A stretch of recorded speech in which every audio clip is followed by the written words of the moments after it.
What is good, everybody? Hello, hello. We are doing another video that is called Ask Juliana. These are weekly videos where I give you my email. It's info.julianapage@gmail.com. I'll drop it below also. And I just open it up. All you have to do is put Ask Juliana and then in the body put a question that you want answered. And I come back with an answer with some strategies and some tools that you can test out and see how it goes. Because sometimes when we're in it, we just get stuck, right? So this is a way to get some free help, if you will. So the question that I got was, I'm having trouble with trust. How do I trust? How do I do it? And so the first thing that I would say to this is that trust is the only currency that we have.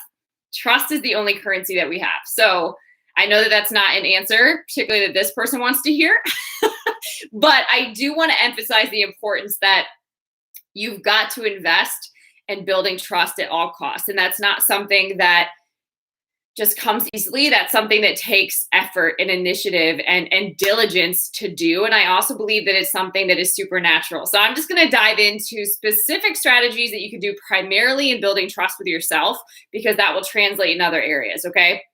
Now, I will also add that in relationships, let's say that there was a betrayal of some kind, and it might be something as simple but as deep as somebody not being forthcoming or giving the full picture, revealing the full story, right? Which is a lie, and withholding, right? And creating a breach of trust in that aspect. Now, when that happens, the person that kept the secrets, right, has work to do to reestablish and to rebuild trust. Okay. And that does not just happen easily, right? And that can be frustrating for that person too, because the person might have sought forgiveness and done things in their mind that they thought they could have done, right? They've done everything that they thought they could have done to make it right, but it's a journey, right? It's not just you apologize and it's done. So they have their own journey to go on. And as does the other person that's in relationship. They get to decide if they're going to continue relationship. They get to decide what boundaries they need. They get to decide to forgive, which is supernatural. And in process, they get to decide many different things about how they're going to show up and how they are going to operate in the vehicle of that relationship, right? And that translates to personal, intimate relationships, business, all the arenas, right? So I will say for yourself, though, this is one of the best places to start, only because you can get instant feedback with yourself.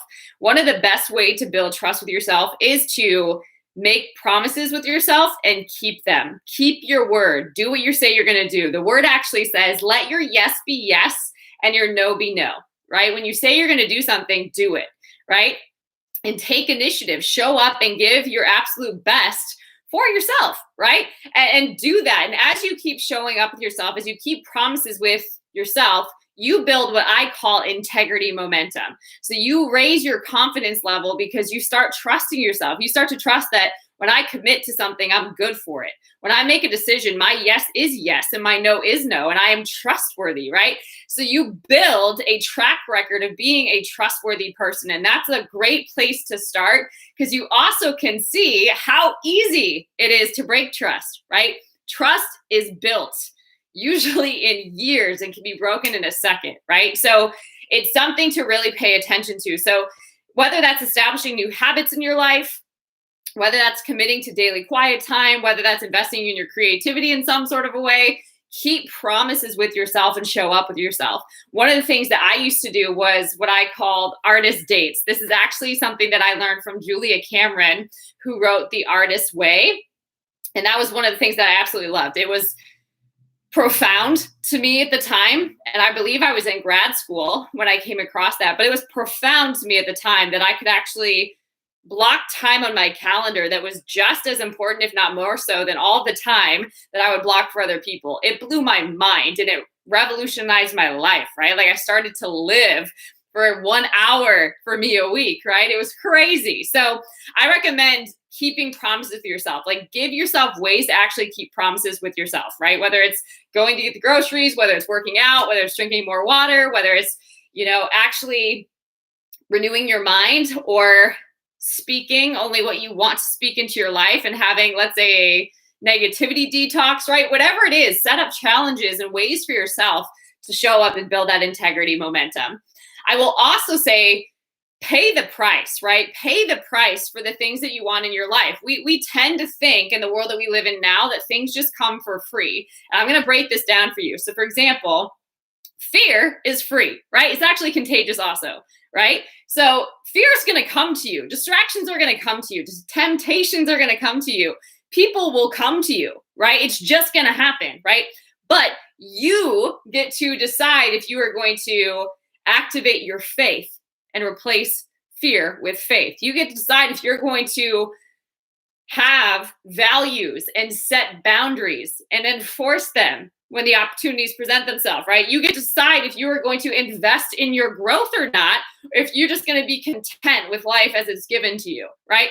You get to decide if you're going to develop your creativity and your potential and start really learning and exploring and discovering who God put you on this earth to be, right? You've got so much untapped potential. How do you think that's going to come out, right? It's not going to come out without your investment. So I would say pay the price for what it is that you want in your life. Do you want to be a person of faith? Are you investing in your faith? Are you putting in time to develop your faith, right? Are you actually allowing your faith to unfold in your life? That's something to consider. I would say with growth, we often think with growth that it just happens naturally, right? But it doesn't. That's something that we invest in. And a lot of times at our job, that's not where we can always trust that the growth is going to happen. We might be challenged to excel and grow, but it's within that context, right? What is that saying though about your mental health or your emotional health or your spiritual health, right? Or even your creativity. Are you doing anything to develop your creativity, or have you accepted this wild idea that you're not creative? I will debunk that right now, right? We are made in the image and likeness of God, who is the creator, right? We are obviously creative. So I would challenge you to think about that. But my encouragement is make the investment, because trust is the currency of life. Pay the price, right, for the things that you want in your life, and build a track record of trust with yourself. And the best way to do this, I found, is build a relationship with God, right? Because God alone is not a man that he should lie. He is trustworthy. He is faithful. And trust, as it's put in the word, is that we can rely on, we can lean on, we can depend on God because he is faithful. He is fully trustworthy, right? So as you develop relationship with God and you start developing a track record with God, that helps you feel the strength of God and receive the strength of God and the supernatural energy and grace of God to build trust with yourself, right? And then he also gives you wisdom and revelation and discernment and strategies and ideas to build trust, right? A lot of times we just need that conviction in our life to know what to do. Do we stand firm or do we bail out, right? A lot of times we bail out because we're not investing in building trust. So if you decide that you're going to invest in building trust, you show up and you build it no matter what, whether that's with God, with yourself, or with others, right? And as you're committed to that, God will reveal to you what to do. And it's really personal. So it's hard to just put a blanket answer on that. I would say, so show up and commit to building trust, build trust with God, build trust with yourself, and then lean and depend on God to give you the wisdom, to give you the strategies, to give you the counsel, to guide you to the people that can help you build the trusted relationship. Sometimes that means doing the work, right? Sometimes that means working with a therapist to work through your own issues and getting tools and strategies that you can bring into that relationship to help make it stronger and to develop intimacy and develop communication and develop whatever was missing that really allowed it to break, right? But a lot of people don't want to do that because they want to point fingers and project things onto other people and make them do the heavy lifting, right? But it won't change without your change, okay? So hopefully that is helpful. Another thing that I would say, just to top this off, is stop pursuing happiness. And I know that this sounds whack, but hear me out, right? Like we are told to pursue that, right? We're told to pursue the next opportunity, the next job, the next house, the next car, the next bay, whatever, right? We're told to pursue all these things that are outside of ourselves for that fulfillment. And I want to challenge you to pursue fullness, to pursue wholeness, to pursue joy, to pursue things that are on the inside, right? The joy of the Lord is our strength. I need that. I don't know about you, but I needed that more than I need happiness, which is temporal and it's external, right? I need that internal strength from within to do my life, right? And to show up and actually be authentic, have authentic power, actually enjoy the life that I have, right? So I would encourage you to stop pursuing things that you've learned don't fulfill you. You don't have to follow what you've seen. You can actually challenge, does that actually bring wholeness to me? Does that make me somehow more broken? Like pursuing things that I already have, it doesn't make sense. It doesn't add up, right? So if I already am whole, why am I looking to something else to make me whole? Doesn't make sense, right? So I would challenge you to pursue the internal things before the external, okay? And that can help with the trust as well, because a lot of times we put trust in things that move and that are going to change and that will let us down, okay? So when you start building trust again on the inside, that's not something that somebody can take from you. All right. All right, guys, I hope this message blessed you. If you have a question, you can submit it by email. I'll put those details below. And until next time, stay blessed.